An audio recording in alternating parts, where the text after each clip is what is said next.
ಎಲ್ಲ ಪಕ್ಷದ ನಿಷ್ಠಾವಂತ ಕಾರ್ಯಕರ್ತ ಬಂಧುಗಳು ಸಾಕಷ್ಟು ಶ್ರಮವನ್ನು ವಹಿಸಿದ್ದಾರೆ. ಆ ಹಿನ್ನೆಲೆಯಲ್ಲಿ ಈಗಾಗಲೇ ರಾಜ್ಯವ್ಯಾಪ್ತಿ ಹಲವಾರು ಜಿಲ್ಲೆಗಳು, ಬಹುತೇಕ ತಾಲೂಕುಗಳಿಗೆ ಭೇಟಿಯನ್ನು ಕೊಟ್ಟಿದ್ದೇವೆ. ಇದು ನಿರಂತರವಾಗಿ ಆಗಸ್ಟ್ 20ನೇ ತಾರೀಕುವರೆಗೂ ಇದೇ ರೀತಿ ಮೊದಲನೇ ಹಂತದ ಮೆಂಬರ್ಶಿಪ್ ಡ್ರೈವ್ ಪ್ರಕ್ರಿಯೆ ಸಾಗುತ್ತೆ. ಜಿಲ್ಲಾ ಪಂಚಾಯತಿ ಮತ್ತು ತಾಲೂಕು ಪಂಚಾಯತಿ ಸಂಬಂಧಪಟ್ಟ ಸಂಘಟನೆ ಈ ಒಂದು ಮೆಂಬರ್ಶಿಪ್ ಡ್ರೈವ್ಗೆ ಈಗಾಗಲೇ ನಾವು ಒಂದು ದಿಟ್ಟವಾದಂಥ ಹೆಜ್ಜೆಯನ್ನು ಏನಿಟ್ಟಿದ್ದೇವೆ. ಒಂದು ಕಡೆ ಪಕ್ಷವನ್ನು ಸಂಘಟನೆ ಮಾಡ್ತಕ್ಕಂಥ ದೃಷ್ಟಿಯಿಂದ ತಗೊಂಡಿರ್ತಕ್ಕಂಥ ಈ ನಿರ್ಣಯ ಇವತ್ತು ರಾಜ್ಯ ವ್ಯಾಪ್ತಿಯನ್ನು ಓಡಾಡ್ತಾ ಇದ್ದೇವೆ. ಇದು ಮತ್ತೆ ಇನ್ನೊಂದು ತಿಂಗಳ ನಂತರ, ಆಗಸ್ಟ್ ಕಳೆದ ನಂತರ ಮತ್ತೆ ಕ್ಲೋಸ್ ಡೋರು ಸಭೆಗಳು ಕೂಡ ZP, TP, ಗ್ರಾಮ ಪಂಚಾಯತಿ ಚುನಾವಣೆಗಳಿಗೆ ಇವತ್ತು ನಮ್ಮ ಅಭ್ಯರ್ಥಿಗಳು ಮತ್ತು ಮುಖಂಡರುಗಳ ಜೊತೆ ಕೂತ್ಕೊಂಡು ಚರ್ಚೆ ಮಾಡ್ತಕ್ಕಂಥ ಪ್ರಕ್ರಿಯೆಯನ್ನು ಕೂಡ ಮುಂದಿನ ದಿನಗಳಲ್ಲಿ ಪ್ರಾರಂಭವನ್ನು ಮಾಡ್ತೇವೆ.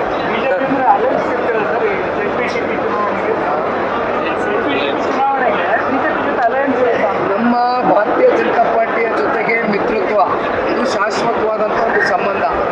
ಸನ್ಮಾನ್ಯ ದೇವೇಗೌಡರು ಸಾಹೇಬರ ರಾಜಕಾರಣವನ್ನು ನೋಡಿದ್ದೀರಿ. ಇಲ್ಲಿವರೆಗೂ ಅವರು ಯಾವುದೇ ನಿರ್ಧಾರವನ್ನು ತೆಗೆದುಕೊಂಡ್ರೆ ಅದರಲ್ಲಿ ಒಂದು ಸ್ಪಷ್ಟತೆ ಇರುತ್ತೆ, ಒಂದು ಸ್ಪಷ್ಟವಾದಂಥ ನಿಲುವಿರುತ್ತೆ. ಹಾಗಾಗಿ ಕಳೆದ ಸಂಸತ್ ಚುನಾವಣೆಯಲ್ಲಿ ನಾವು ಮತ್ತು ನಮ್ಮ ಮಿತ್ರ ಪಕ್ಷ ಒಟ್ಟಾಗೇನಿದ್ದೇವೆ, ತುಂಬತಕ್ಕಂಥ ಯಾವುದೇ ಚುನಾವಣೆಗಳಿರಲಿ ನಾವು ಒಟ್ಟಾಗಿ ಹೋಗ್ತೇವೆ.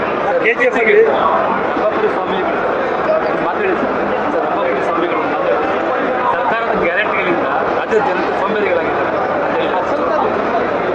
ಈಗ ನಾನು ಜನತೆ ಬಗ್ಗೆ ಸೋಂಬೇರಿ ಅಂತಕ್ಕಂಥ ಹೇಳಿಕೆಗೆ ನಾನು ಅದಕ್ಕೆ ಸಂದೇಶ ಕೊಡ್ಲಿಕ್ಕೆ ಹೋಗೋದಿಲ್ಲ.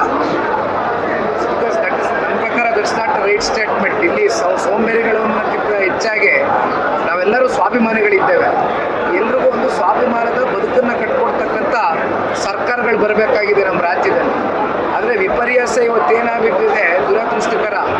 ಕೇವಲ ಚುನಾವಣೆ ಗಿಮಿಕ್ಗೋಸ್ಕರ ಗ್ಯಾರಂಟಿಗಳು ಅಂತ ಒಂದು ಕಡೆ ಹಿಮಾಚಲ್ ಪ್ರದೇಶದಲ್ಲಿ ಘೋಷಣೆ ಮಾಡ್ತಾರೆ, ಇನ್ನೊಂದು ಕಡೆ ತೆಲಂಗಾಣ ರಾಜ್ಯದಲ್ಲಿ ಘೋಷಣೆ ಮಾಡ್ತಾರೆ, ಇನ್ನೊಂದು ಕಡೆ ಕರ್ನಾಟಕದಲ್ಲೂ ಘೋಷಣೆ ಮಾಡಿದ್ದಾರೆ. ಮೂರು ಕಡೆ ಇವತ್ತು ಕಾಂಗ್ರೆಸ್ನವರು ಆಡಳಿತ ಮಾಡ್ತಾ ಇದ್ದಾರೆ. ಒಂದು ಕಡೆ ಹಿಮಾಚಲ್ ಪ್ರದೇಶ ಈಗಾಗಲೇ ಆರ್ಥಿಕ ಸುನಾಮಿ ಎದ್ದೋಗಿದೆ, ತೆಲಂಗಾಣ ಆನೆ ವರ್ಜ್ ಆಫ್ ಆರ್ಥಿಕ ಸುನಾಮಿ, ಇನ್ನು ಕರ್ನಾಟಕ ಇನ್ನೂ ಪಾಪ ಇವ್ರು ಎಷ್ಟೇ ಮುಚ್ಚಿಟ್ಟರು ಕೂಡ ನಮ್ಮ ರಾಜ್ಯ ಸಂಪತ್ಭರಿತವಾದಂಥ ನಾಡೆ, ಸತ್ಯ ಒಪ್ಕೊಳ್ಳೋಣ. ಆದರೆ 55,000 ಕೋಟಿ ಇವತ್ತು ಪ್ರತಿ ವರ್ಷ ಗ್ಯಾರಂಟಿಗೆ ಇವರು ಹೊಂದಿಸ್ಬೇಕಾಗ್ತದಲ್ಲ ದುಡ್ಡು. ಇಲ್ಲಿವರೆಗೂ ಹೊಂದಿಸ್ಲಿಕ್ಕಾಗಿದೆಯಾ? ಅದೇ ದೊಡ್ಡ ವಿಚಾರ ಅಲ್ಲ ನೋಡಿ. ಇವತ್ತು ಗ್ಯಾರಂಟಿ ಕೊಡ್ತಕ್ಕಂಥದ್ದು ತಪ್ಪು ಅಂತಲೂ ನಾನು ಹೇಳೋದಿಲ್ಲ. ಯಾಕೆಂದರೆ ಕೆಲವೊಂದಷ್ಟು ಸಮುದಾಯ, ಒಂದು ವರ್ಗ ಆರ್ಥಿಕವಾಗಿ, ಸಾಮಾಜಿಕವಾಗಿ, ಶೈಕ್ಷಣಿಕವಾಗಿ ಹಿಂದುಳಿದಿರ್ತಾರೆ. ಅವ್ರಿಗೆ ಗ್ಯಾರಂಟಿ ಕೊಟ್ಬಿಟ್ರೆ ಸರ್ಕಾರದ ಗಂಟೆಯನ್ನು ಕಳ್ಕೊಳ್ಳೋದಿಲ್ಲ.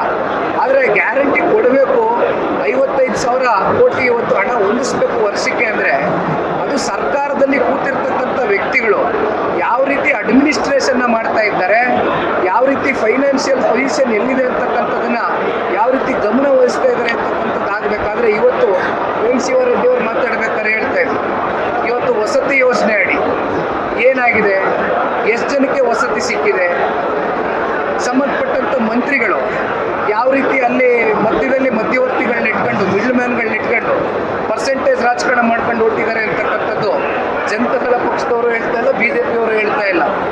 BR ಪಾಟೀಲ್, ಕಾಗೇರವರು, ಮೊಳಕಾಲ್ಮೂರು ಶಾಸಕರು ಕಾಂಗ್ರೆಸ್ ಅವರು ಹೇಳ್ತಾ ಇದ್ದಾರೆ, ಅಸಹಾಯಕತೆ ಹೊರಗಾಗ್ತಾ ಇದ್ದಾರೆ. ಜನ ನಮ್ಗೆ ಓಟಾಗಿ ಗೆಲ್ಸವ್ರೆ. 10 ಕೋಟಿ ರೂಪಾಯಿ ನಾವು ಇವತ್ತು ಅನುದಾನ ತಗೊಂಡೋಗಿ ಒಂದು ರಸ್ತೆ ಅಭಿವೃದ್ಧಿಗೆ ಇಡೋಕ್ಕಾಗ್ತಾ ಇಲ್ಲ, ಕನಿಷ್ಠ ಪಕ್ಷ ಒಂದು ಚರಂಡಿ ವ್ಯವಸ್ಥೆ ಮಾಡ್ಸೋಕ್ಕಾಗ್ತಾ ಇಲ್ಲ. ಇದು ನಮ್ಮ ಪರಿಸ್ಥಿತಿ. ಜನ ಮುಂದೆ ನಾವು ಮತ ಹಾಕಿರ್ತಾರೆ, ಜನ ಮತ್ತೆ ನಾವು ಹೋಗಿ ಚುನಾವಣೆ ಫೇಸ್ ಮಾಡಬೇಕಲ್ಲ, ನಾವು ಹೆಂಗೆ ಫೇಸ್ ಮಾಡೋದು ಗೊತ್ತಾಗ್ತಾ ಇಲ್ಲ ಅಂತ ಕಾಂಗ್ರೆಸ್. KGF ಇಂಡಸ್ಟ್ರಿ ಬಗ್ಗೆ ಮಾತಾಡಿದ್ವಿ, ನೀವೇ ಖುದ್ದಾಗಿ ಮಿನಿಸ್ಟರ್ ಮಾತಾಡ್ತೀರಾ ಹೇಗೆ? ಯಾವ್ದು KGF ಬಗ್ಗೆ ಇದು ಸನ್ಮಾನ್ಯ ಕುಮಾರಣ್ಣ ಅವರು ಮತ್ತು ನಮ್ಮ ಸಂಸದರು ಇದ್ದಾರೆ. ಸಂಸದರು ಈಗಾಗಲೇ ಒಂದು ಮೂಮೆಂಟ್ನ ಮಾಡಿದ್ದಾರೆ. ನಾವು ಬಹುಶಃ 18ನೇ ತಾರೀಕು ನಾನು ಡೆಲ್ಲಿಗೆ ಹೋಗ್ತಾ ಇದ್ವಿ, ಸಂಸದರು ಬರ್ತಾರೆ. ಸಂದರ್ಭದಲ್ಲಿ ಕೂತ್ಕೊಂಡು ಸನ್ಮಾನ್ಯ ಕುಮಾರಣ್ಣ ಅವರು ಚರ್ಚೆ ಮಾಡ್ತಾರೆ. ಪಕ್ಷ ಕೆಳಗಿದ್ದಿದೆ ರಾಜ್ಯದಲ್ಲಿ ಇದಿಷ್ಟು ಸಾಕು ಸಭೆಗಳು ಮಾಡಿದ್ರೆ, ಅಥವಾ ನೀವು ಆರಂಭದಲ್ಲಿ ಬಂದಾಗ ತುಂಬ ಹೋರಾಟದಲ್ಲಿ ಬಂದವರು ಯಾಕೆ ಸೆಲೆಕ್ಟ್ ಆದ ಕ್ಯಾನ್ಸಲ್ ಇದ್ದೀರಿ?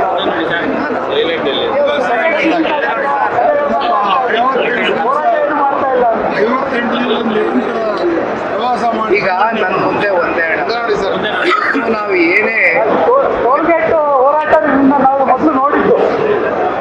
ಈಗ ಹೋರಾಟ ಅಂತಕ್ಕಂಥದ್ದು ಜನತಾದಳ ಪಕ್ಷದ ಇತಿಹಾಸ ನೋಡಿದಾಗ ಸನ್ಮಾನ್ಯ ದೇವೇಗೌಡರು ಸಾಹೇಬರು ಕಟ್ಟಿರ್ತಕ್ಕಂಥದ್ದು ಈ ಪಕ್ಷ ಹೋರಾಟದ ಹಿನ್ನೆಲೆಯಲ್ಲಿ ಹೋರಾಟ ಅಂತಕ್ಕಂಥದ್ದು ಪಕ್ಷ ಎಂದೂ ಕೂಡ ಕೈ ಬಿಟ್ಟಿಲ್ಲ.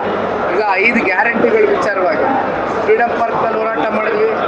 ಮೊನ್ನೆ ಈ ತೆರಿಗೆ ಹಾಕುವ ಮೂಲಕ ರಾಜ್ಯದ ಜನತೆಗೆ ಯಾವ ರೀತಿ ಇವತ್ತು ಜೀವನ ಮಾಡ್ತಕ್ಕಂಥದ್ದಕ್ಕೆ ಸಂಕಷ್ಟದ ದಿನಗಳನ್ನ ಎದುರಿಸ್ತಕ್ಕಂಥ ಸಂದರ್ಭದಲ್ಲಿ ಸಾಕಪ್ಪ ಸಾಕು ಕಾಂಗ್ರೆಸ್ ಸರ್ಕಾರ ಸಾಕು ಅಂತಕ್ಕಂಥ ಅಭಿಯಾನ ಅದು ಕೂಡ ಒಂದು ಹೋರಾಟವೇ. ಮುಂದೆ ಸಾಕಷ್ಟು ಹೋರಾಟಗಳಿದೆ, ವಿಷಯಾಧಾರಿತವಾದಂಥ ವಿಷಯಗಳನ್ನ ಇಟ್ಕೊಂಡು ರಾಜ್ಯದ ಜನತೆ ಮುಂದೆ ಹೋಗ್ತೇವೆ. ಸರ್ ಮಾತಾಡೋದು ಕಡಿಮೆ ಆಯ್ತು ನಾವು ಹೇಳಿಲ್ಲಪ್ಪ, ನಮ್ಮ ಜಿಲ್ಲೆಯಲ್ಲಿ ಮಾತಾಡ್ತಾ ಇರ್ತಾರೆ ಒಂದಷ್ಟು ನಾಯಕರು. ನಾನು ಹೇಳಿಲ್ಲಪ್ಪ, ಅವರು ನಮ್ಮ ಜಿಲ್ಲೆಯಲ್ಲಿ ಒಂದಷ್ಟು ಅಗ್ರಮಾನ್ಯ ನಾಯಕರುಗಳಿದ್ದಾರೆ. ಏನೋ ತಾಕತ್ತು ದಮ್ಮು ಅಂತಾರೆ, ಅದಕ್ಕೆ ಅವ್ರು ಕೇಳಿದ್ವಿ ಅಷ್ಟೇ. ಈಗ ಸಿದ್ದರಾಮಯ್ಯ ನಾನು 5 ವರ್ಷ CM ಆಗಿದ್ದೀನಿ, 28 ನನ್ನ ಸಾರಥ್ಯ ಅಂತ ಇದೆ. ಸಂತೋಷ ಇರಲಿ, ಯಾರು ಬೇಡ ಅದು ನಮ್ದೇನು ಆಕ್ಷೇಪಣೆ. ಅದು ಕಾಂಗ್ರೆಸ್ನವ್ರು ಕೇಳಬೇಕಪ್ಪ ನೀವು, ಅವ್ರು ಏನು ಬೇಕಾ ಬೇಡವ ಅನ್ನೋದು ಏನು ಚರ್ಚೆ ಆಗ್ತಾ ಇದೆ ಅಂತ. ಈಗ ನಡ್ತಾ ಇರುವಂಥ ವಿದ್ಯಮಾನಗಳು ಸರ್, ಅಂದರೆ ಸಂಬಂಧಿತ ಶಾಸಕರ ಅಸಮಾಧಾನ ಹೊರಾಗ್ತಾ ಇರುತ್ತೆ. ನಮ್ಮ ಶಾಸಕರು ಅಲ್ಲ ಸರ್, ಕಾಂಗ್ರೆಸ್ನಲ್ಲಿರೋ ಶಾಸಕರು ಸ್ವಾಭಾವಿಕವಾಗಿ ಆಗ್ತಾರೆ. ಜನ ಓಟ್ ಹಾಕಿದ್ದಾರೆ, ಜನ ಪ್ರಶ್ನೆ ಮಾಡ್ತಾರೆ, ಓಟ್ ಹಾಕಿ ಗೆಲ್ಸಿದ್ದೀವಿ, ಏನಪ್ಪ ₹1 ಅನುದಾನ ತಗೊಂಬಂದು ಅಭಿವೃದ್ಧಿ ಮಾಡ್ತಾ ಇಲ್ವಲ್ಲ ಅಂತ ಹೇಳ್ತಾರೆ ಅವರು ಸಾಯಂಕಾಲ. ಸರ್, ಈಗ ತಾವು 2019 ಚುನಾವಣೆ ಬಗ್ಗೆ ಮಾತಾಡ್ತಾ ಇದ್ರಿ, ಆದರೆ ಡೆಲ್ಲಿನಲ್ಲಿ ಸತೀಶ್ ಜಾರಕಿಹೊಳಿಗೆ ಕೂಲ್ ಡ್ರಿಂಕ್ ಸಭೆ ನಡೆದಿದೆಯಲ್ಲ, ಕೂಲಾಗಿ ನಡೆದಿದೆ ಅಂತ ಹೌದಾ? ಈಗ ನವದೆಹಲಿಗೆ ಯಾರಾದರೂ ಹೋಗ್ತಾ ಇದ್ದಂಗೆ ಮತ್ತೆ ಅದಕ್ಕೆ ಬೇರೆ ಬೇರೆ ರೀತಿಯಾದಂಥ ಬಣ್ಣ ಕಟ್ಟತಕ್ಕಂಥ ಅಗತ್ಯತೆ ಇಲ್ಲ. ನಿನ್ನೆ ಭಾಳ ಸ್ಪಷ್ಟವಾಗಿ ಹೇಳಿದ್ದೇನೆ, ಇವತ್ತು ಜನತಾದಳ ಪಕ್ಷದ ಪರವಾಗಿ ಭಾಳ ಒಂದು ಸ್ಪಷ್ಟ ನಿಲುವನ್ನು ಹೇಳ್ತೇವೆ. 5 ವರ್ಷಕ್ಕೆ ಈ ರಾಜ್ಯದ ಜನತೆ ಕಾಂಗ್ರೆಸ್ಗೆ ಸಂಪೂರ್ಣ ಶಾಸಕರನ್ನ ದೊಡ್ಡ ಬಹುಮತದಿಂದ ಆಶೀರ್ವಾದ ಮಾಡಿ ಕೊಟ್ಟಿದ್ದಾರೆ ಅವ್ರ ಕೈಗೆ. ನಾವು ಯಾವ ಕಾರಣಕ್ಕೂ ವಾಮ ಮಾರ್ಗವನ್ನು ಹಿಡಿತಕ್ಕಂಥ ಪ್ರಶ್ನೆ ಇಲ್ಲ. ನಾವು ನೇರವಾಗಿ ಜನಗಳ ಹತ್ರ ತಲುಪ್ತೇವೆ, ಸರ್ಕಾರದ ವೈಫಲ್ಯತೆಗಳನ್ನ ಎತ್ತಿಡಿತೇವೆ, ಜನರ ಹೃದಯವನ್ನು ಗೆಲ್ತಕ್ಕಂಥ ಕೆಲಸ ಮಾಡಿ ಮುಂದಿನ ದಿನಗಳಲ್ಲಿ ರಾಜ್ಯದ ಜನತೆಯ ಸಂಪೂರ್ಣ ಬಹುಮತದಿಂದ ಜನತಾದಳ ಪಕ್ಷ ಮತ್ತು ಭಾರತೀಯ ಜನತಾ ಪಾರ್ಟಿ ಸರ್ಕಾರ ರಚನೆ ಮಾಡ್ತೇವೆ.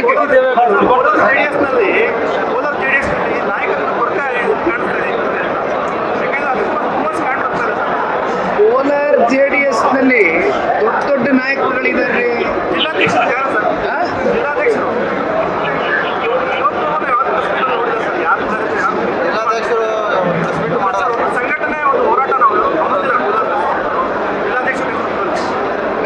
ಜಿಲ್ಲಾಧ್ಯಕ್ಷರು ಹಿರೀಕರು ವೆಂಕಟೇಶ್ವರರೆಡ್ಡಿ ಅವರು ಇದ್ದಾರೆ, ಅವ್ರು ಶಾಸಕರು ಇದ್ದಾರೆ. ಅವ್ರ ತಾಲೂಕಲ್ಲಿ ಕೆಲವೊಂದಷ್ಟು ಸಂದರ್ಭದಲ್ಲಿ ಅವ್ರಿಗೂ ಶಾಸಕರು ಇರ್ತಕ್ಕಂಥ ಹಿನ್ನೆಲೆಯಲ್ಲಿ ಒತ್ತಡಗಳಿರ್ತದೆ. ಅವ್ರ ಪರವಾಗಿ ಎಲ್ಲ ನಮ್ಮ ದೊಡ್ಡ ನಾಯಕರುಗಳಲ್ಲಿ ಕೂತವ್ರೆ. ನಮಗೂ ಫೋನ್ ಮಾಡಿ ನಾವೇನಾದ್ರು ಒಂದಿನ ಅವ್ರು ಬರ್ಲಿಕ್ಕೆ ಆಗಿಲ್ಲ ಅಂದರೆ ಪರವಾಗಿಲ್ಲ, ಬೇರೆಯವ್ರು ಮಾಡ್ಬೋದಾ ಅಂತ ಹೇಳ್ತಕ್ಕಂಥ ಸೌಜನ್ಯತೆಯೂ ಇದೆ ನಮ್ಮ ಪಕ್ಷದಲ್ಲಿ. ಯಾರಣ್ಣ ಎಲ್ಲ ಮುನ್ಸ್ಕೊಂಡು ಅವ್ರು ಫಾರಿನ್ ಹೋಗೋರ್ರಿ, ಇವತ್ತು ಬರ್ತಾರಲ್ಲ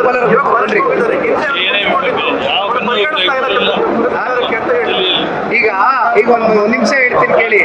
ಬಹುಶಃ 20ನೇ ತಾರೀಕು ಆದ್ಮೇಲೆ ಮಂಜಣ್ಣ ಅವರು ಒಂದು ಊಟ ಹಾಕ್ಸ್ಬೇಕಾಗಿತ್ತು, ಜನರು 39,000 ಲೀಡ್ ಕೊಟ್ಟಿದ್ರು ನಮ್ಮ MP ಅವರಿಗೆ ಅಂತ, ಅದು ಬಾಕಿ ಉಳಿದ್ಬಿಟ್ಟಿದೆ. ನನ್ನ ಮನ್ಸಲ್ಲಿ ಅನ್ಕೊಂಡಿದ್ದೀನಿ ಕುಮಾರಣ್ಣ ಅವರು ಬರಬೇಕು, ನೀವು ಬರಬೇಕು ಅಂತ ಒಂದು ವಾರದಿಂದ ಫೋನ್ನಲ್ಲಿ ಮಾತಾಡಿದ್ದೀವಿ. ಅಲ್ಲಿ ಬಹುಶಃ ನೋಡ್ತೀರಿ, ಎಂದೂ ನೋಡಿದಿರ್ತಕ್ಕಂಥ ದೊಡ್ಡ ಕಾರ್ಯಕ್ರಮ ನೋಡ್ತೀರಿ. ದೇವೇಗೌಡರು ಯಾಕೋ ಸಮಾಧಾನನೇ ಆಗ್ತಾ ಇಲ್ಲ ಸರ್. ಮುಂದೆ ಕೂಡ ಹೇಳಿದ್ದಾರೆ, ನನ್ನ ಪಕ್ಷಾಂತರಿ ಅಂತ ಹೇಳುವಂತ ತಾಕತ್ ಯಾರಿಗಿದೆ? ಯಾರು ಹೇಳಿದ್ರು ಅವ್ರನ್ನ ಪಕ್ಷಾಂತರಿ ಅಂತ? ನೋಡಿದ್ರ ಹಿಂದೆಗಡೆ ಬೋರ್ಡು ನೋಡಿದ್ರ, ರಾಜ್ಯ ಮಟ್ಟದ ಬೋರ್ಡ್ ನೋಡಿದ್ರ? ಏನು ಕೇಳಿದ್ರು ಸರ್? GT ದೇವೇಗೌಡರ ಫೋಟೋ ಇದೆ, ನೋಡಿದ್ರಲ್ಲ. ನಾವು JDS ಕೈ ಬಿಟ್ಟಿಲ್ಲ GT ದೇವೇಗೌಡರು. ಅಲ್ಲ ಮತ್ತೆ ಯಾಕೆ ತಮ್ಮ ಮೇಲೆ ಅಷ್ಟೊಂದು ನಿಂತ್ಕೊಂಡಿದ್ದಾರೆ ಪಕ್ಷದಲ್ಲಿ?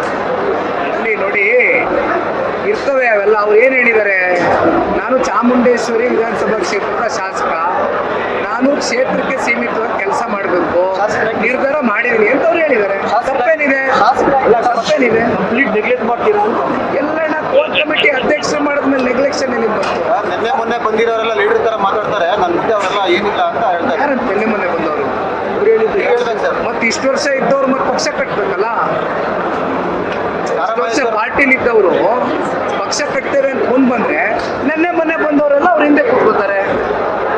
ಇಲ್ಲ ನೆನ್ನೆ ಮೊನ್ನೆ ಬಂದವರೇ ಪಕ್ಷ ಕಟ್ಟಬೇಕು ಅಂತಾರಲ್ಲ, ಏನು ಮಾಡೋಕ್ಕಾಗಲ್ಲ, ಪಕ್ಷ ಉಳಿಬೇಕಲ್ಲ ಸರ್, ಪಕ್ಷ ಕಟ್ತೇವಂತೆ. Thank you. ಸ್ವಾದಿಷ್ಟತೆಯ ಸ್ವಾದ, ತಾಜಾತನದ ಆಹ್ಲಾದ, ಉತ್ತಮ ಆರೋಗ್ಯ ಮತ್ತು ಹೆಚ್ಚಿನ ರೋಗ ನಿರೋಧಕ ಶಕ್ತಿಯ ವೃದ್ಧಿಗೆ ಈಗ ನಿಮಗೆ ಸಿಗುತ್ತಿದೆ ಉತ್ತಮ ಗುಣಮಟ್ಟದ ಪೌಷ್ಟಿಕಾಂಶ Shri Vaidik millet health mix. ಇದು ಸಿರಿಧಾನ್ಯಗಳ ಸಂಪತ್ತು.